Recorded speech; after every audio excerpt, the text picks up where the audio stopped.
No último programa, A Bíblia diz que um dos sinais do amaldiçoado é que ele não vê o bem quando vem. O bem vem, mas ele não vê.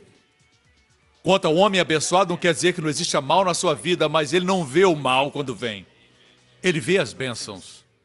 hoje com o pastor Joseph Prince. Existe uma linda história na Bíblia que fala sobre o povo de Israel. A história de Israel é muito interessante. Deus disse para eles muitas vezes para não cometerem a idolatria. Eles haviam cometido muitos pecados, mas a idolatria é adorar outros deuses. Eles cometeram muitos pecados, mas sempre ofereceram a oferta pela culpa. Assim, de certa forma, a oferta cobria o pecado deles, ok? Mas existia um pecado que não tinha cobertura. Por quê?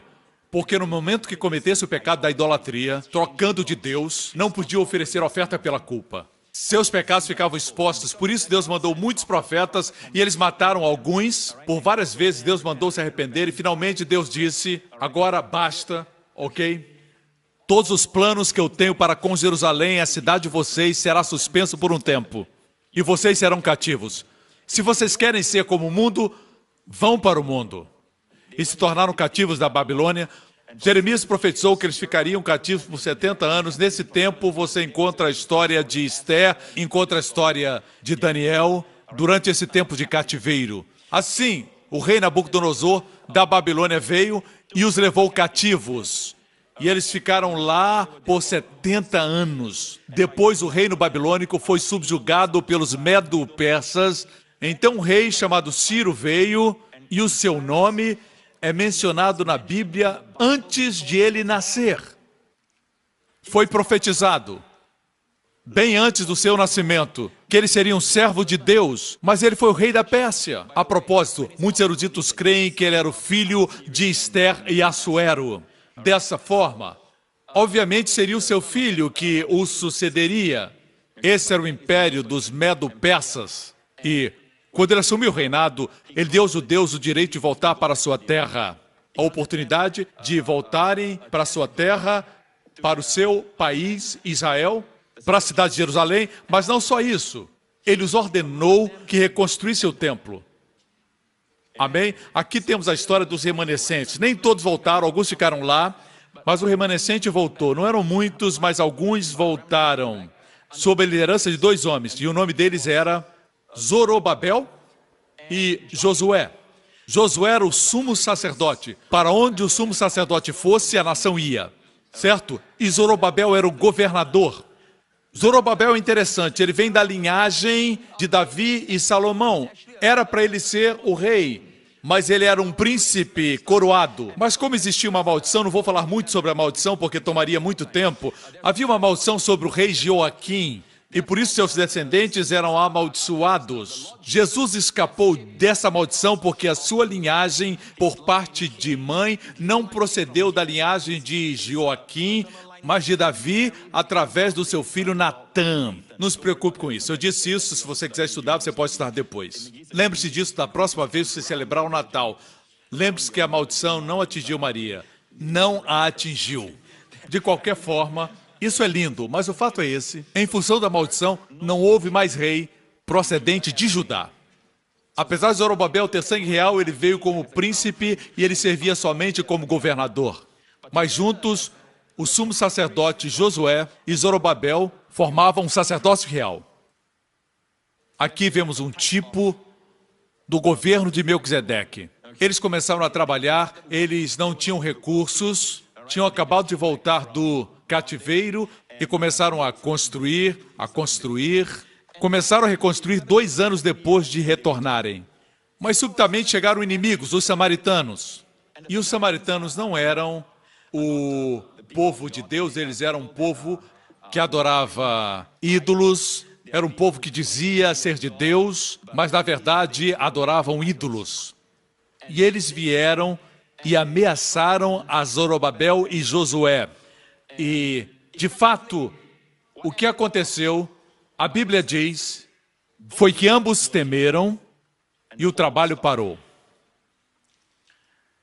E então, um decreto veio da Pérsia, agora era o novo rei, e ele disse, para a construção, porque os samaritanos escreveram para esse rei.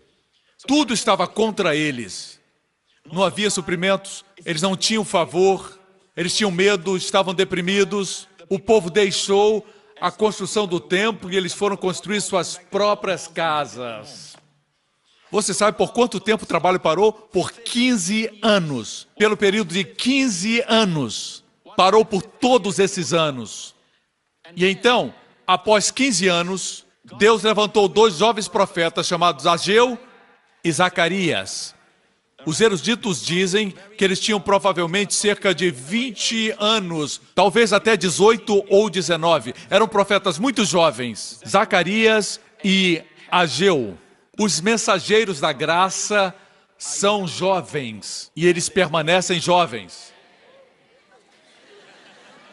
Glória a Deus. Assim, Zacarias e Ageu eram contemporâneos, eles profetizaram para o líder Zorobabel, profetizaram para o sumo sacerdote Josué, profetizaram. E especialmente Zacarias viu algo no espírito. Veja, Ageu repreendia o povo dizendo: o que é isso? A casa de Deus está abandonada por 15 anos e vocês estão trabalhando na casa de vocês, nos negócios de vocês. Vocês só cuidam de vocês mesmos, vocês não cuidam da casa de Deus. Por deixarem a casa de Deus, vocês serão negligenciados. Vocês ganham dinheiro e colocam em sacos furados, nunca têm o suficiente. Quando comem, não se satisfazem. Quando bebem, não se sentem satisfeitos. Por que assim? Porque vocês pensam somente em vocês mesmos. Busquem primeiro o reino de Deus e a sua justiça, e todas as coisas serão acrescentadas. Amém. Mas as pessoas que eu conheço em Singapura, e são muitas pessoas que construíram um lugar onde o povo de Deus pode se reunir. É incrível como eles priorizam a casa de Deus. Amém. E como um pastor, eu cobiço essa igreja. Espera aí, eu sou pastor dessa congregação. Aleluia, glória a Deus. E eu sou abençoado por isso. Amém. Se eu fosse um pastor, olhando de fora essa congregação, eu diria: uau, eu cobiço essa igreja, eu cobiço essa igreja. Mas não fica bem para mim dizer isso. Eu realmente aprecio essa igreja. As pessoas dizem, em 24 horas eles levantaram todo esse dinheiro, mas não é bem assim, amigo. Isso aconteceu em 24 horas, mas levou anos de ensinamento da graça.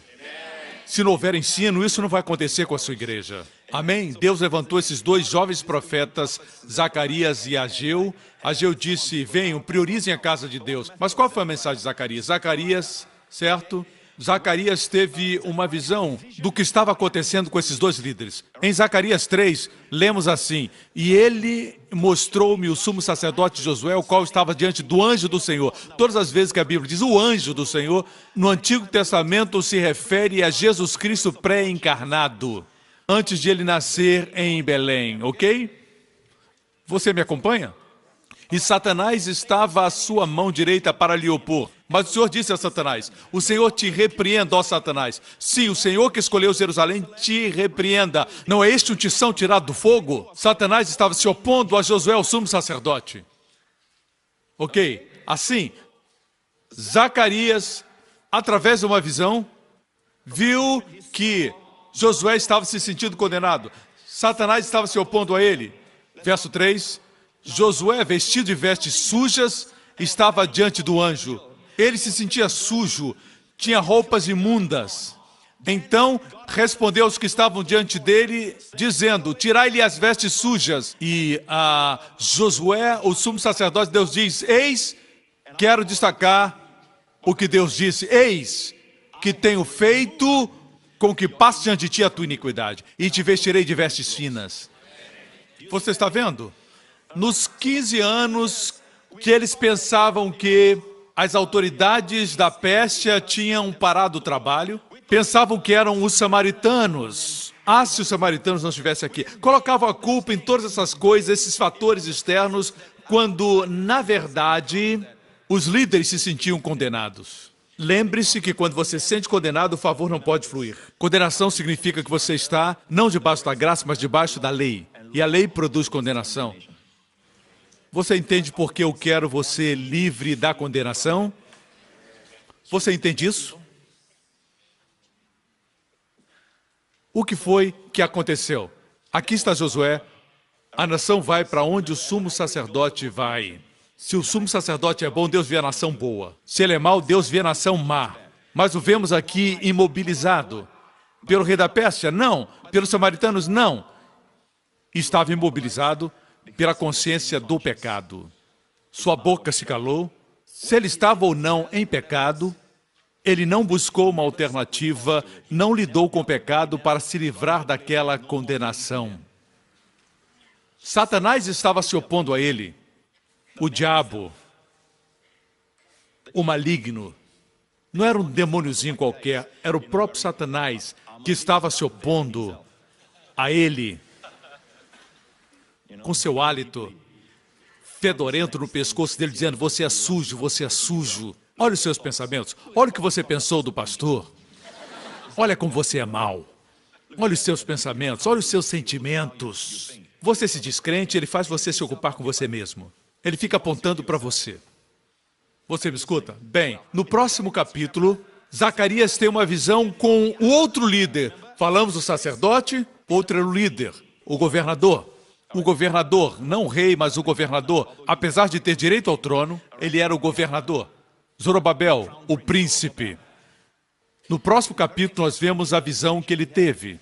Versículo 6. Ele prosseguiu e me disse: esta é a palavra de Jeová a Zorobabel, a qual diz: não por força nem por poder, mas pelo meu espírito, diz o Senhor dos Exércitos. Por que Deus fala isso? Provavelmente Zorobabel se sentia que, como príncipe coroado, o herdeiro do trono, ele era inútil, achava que não tinha dinheiro. E eu digo isso por quê? Porque a palavra força é a palavra Rael, poder é a palavra Coá. Encontramos ambas em Deuteronômio 8:18. Antes te lembrarás de Jeová teu Deus, porque é Ele que te dá forças para conseguires riquezas.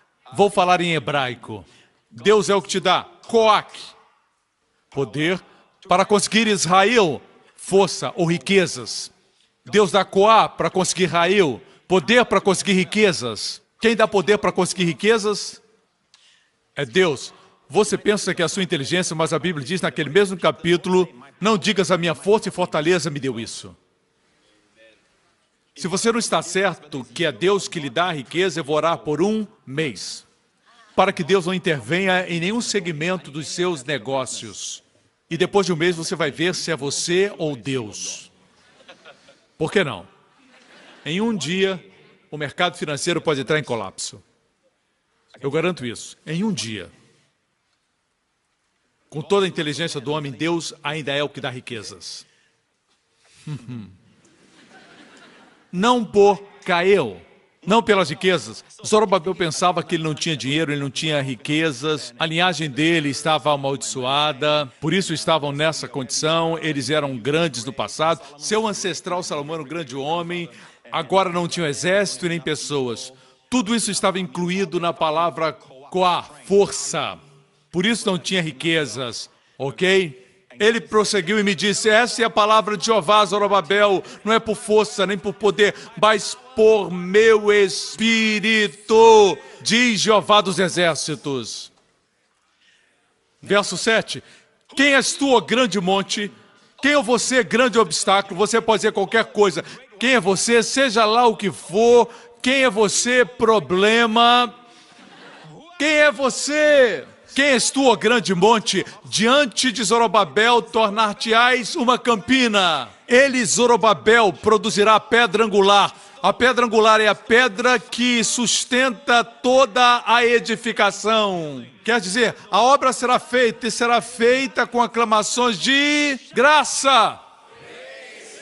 Isso não é aclamação, com aclamações de... Todos na galeria, aclamações de... Você não sabia se era a galeria de cima ou de baixo. Só queria aclamar. Graça, graça. Não é riqueza. Não são os exércitos. Não é a força humana. É a graça. Por 15 anos, meu irmão, ficaram imobilizados. Graças a Deus pelos profetas, porque Esdras 6,14 diz: e os anciãos dos judeus iam edificando e prosperando pela profecia do profeta Ageu e de Zacarias, filho de Ido, os dois jovens profetas. Por isso prosperaram. Vocês continuam ouvindo os ensinamentos proféticos. É por isso que prosperam. Se não estão, vão começar a prosperar. Por isso você está edificado. Se você não está, vai ser edificado. Amém? É impossível ouvir uma mensagem ungida e não ser edificado e prosperar.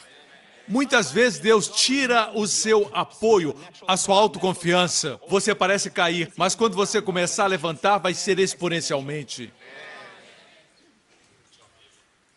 Amém, irmãos? Alguns dizem, pastor, o senhor fica sempre dizendo que a condenação mata. O senhor sempre repete isso, que a condenação mata. Isso é um problema tão grande? Sim, mata o fluir da graça. Porque quando somos condenados, pensamos, não tem nada a ver com Deus nem com o Espírito de Deus. Tem a ver comigo. Eu sou impuro, sou sujo. Vou contar uma história real. Eu conheço esse pastor pessoalmente muito bem.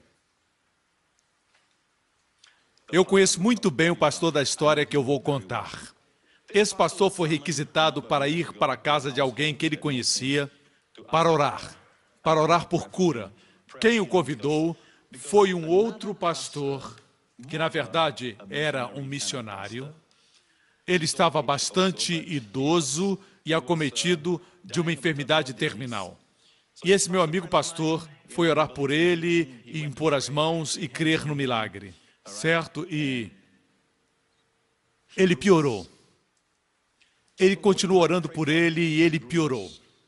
Finalmente, ele estava no estágio final e a família convidou o pastor de volta porque o missionário pediu.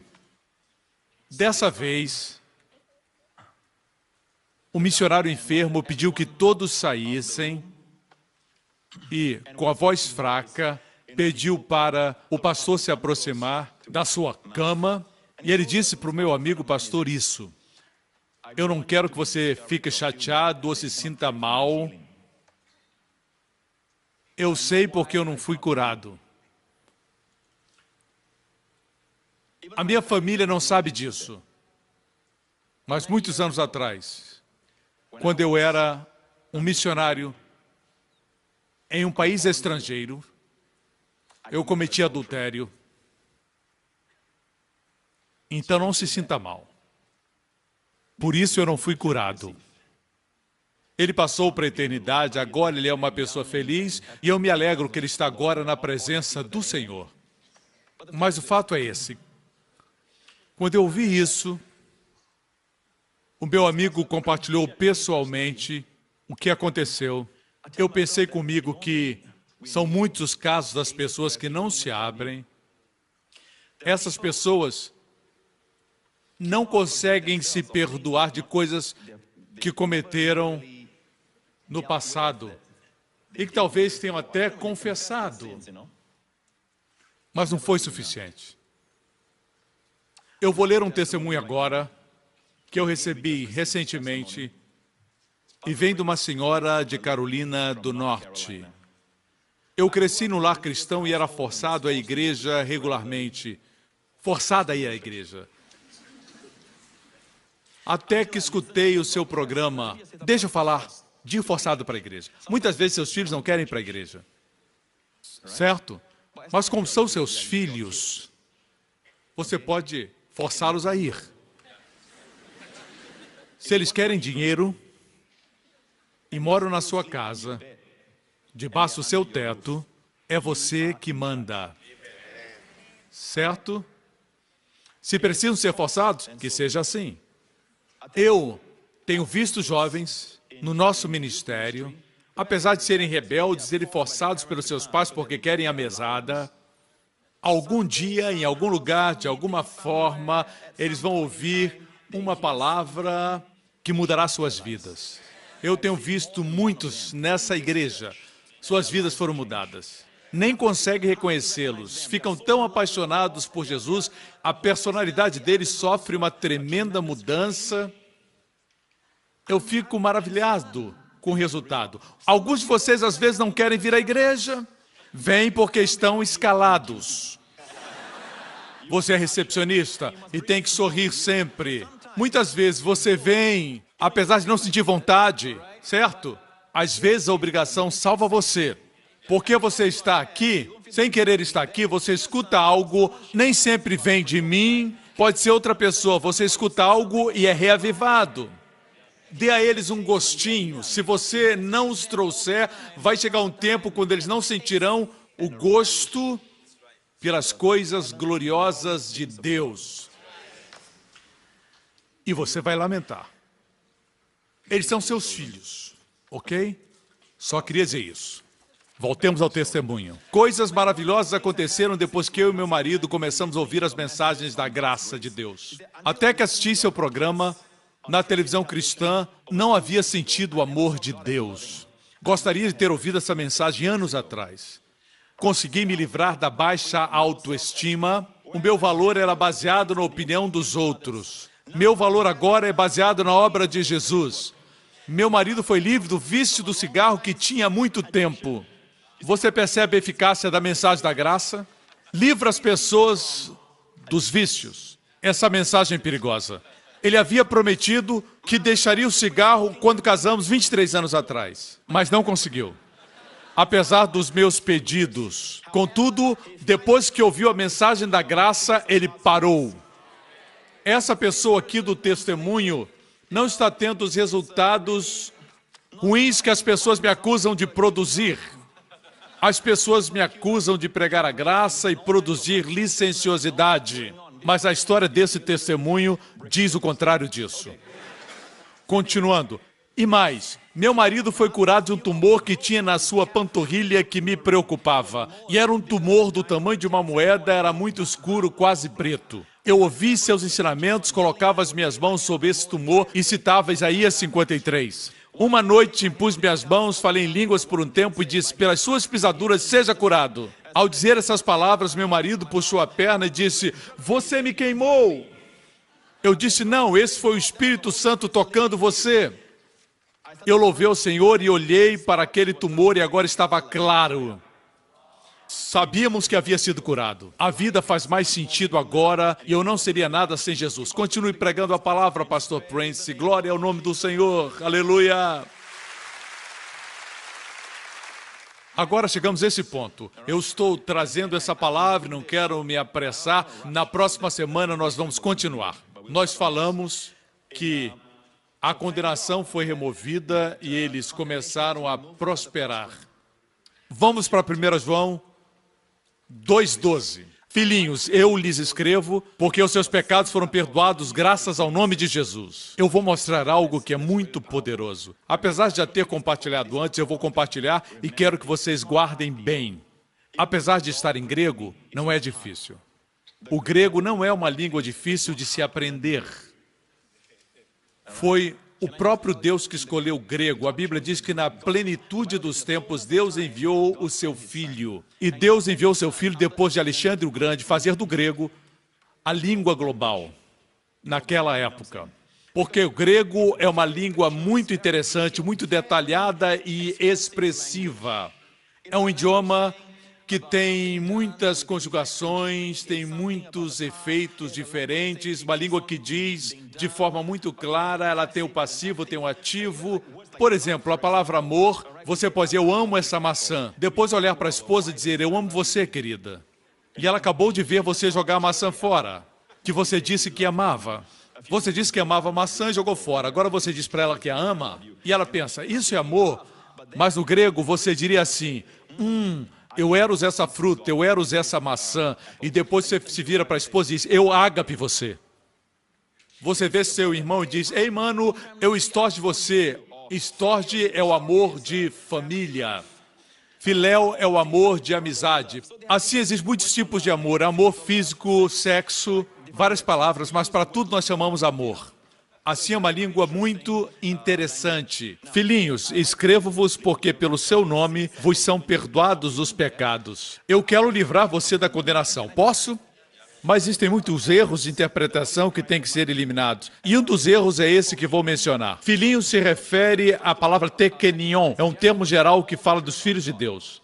Pelo seu nome vos são perdoados os pecados. Aqui estamos no capítulo 2 de 1 João. No capítulo 1, No versículo 9 diz, se confessarmos os nossos pecados, ele é fiel e justo para nos perdoar de todos os pecados e nos purificar de toda injustiça. Aqui existe uma condição, você tem que confessar para ser perdoado. Se for escrito para o crente, você tem que confessar, tem que levar a sério.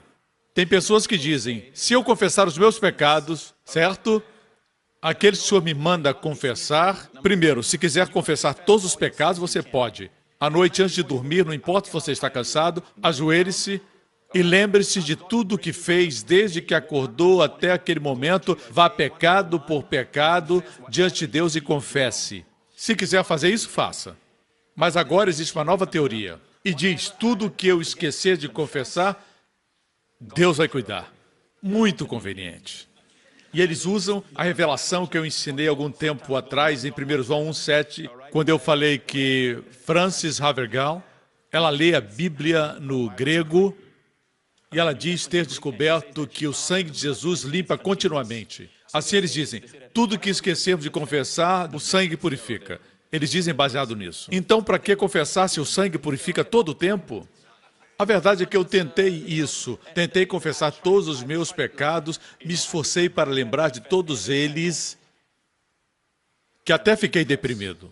Confessei tudo. Se você crê que esse versículo foi escrito para os crentes, é melhor confessar o tempo todo para ser perdoado. Não somente os grandes pecados. O que não é feito com fé é pecado. Você já confessou isso? O fato é que somos ensinados nos institutos bíblicos e seminários por ditos professores da Bíblia e hermenêutica que não podemos construir uma doutrina baseada em um versículo. Nas cartas de Paulo, Paulo escreveu 3/4 do Novo Testamento e ele nunca falou para nenhuma das igrejas, nem mesmo para os coríntios, e estavam até se prostituindo. Ele nunca disse nenhuma vez, em todas as cartas, que deveriam confessar seus pecados. Paulo disse que eles estavam perdoados. Temos o perdão de acordo com as riquezas da graça. No próximo programa, Jesus disse, quem pouco é perdoado, pouco ama. Quem muito é perdoado, ama muito. Quanto mais as pessoas sabem que são perdoadas, mais elas amam ao Senhor.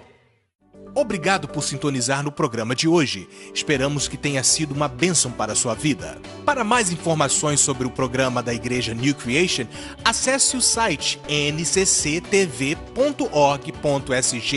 Lá você poderá se inscrever para receber um devocional diário do pastor Joseph Prince. Seja incentivado e fortalecido todos os dias e saiba o quanto Deus lhe ama através desses devocionais. Acreditamos que o seu dízimo pertence à igreja que você frequenta e oramos para que você seja grandemente abençoado, altamente favorecido e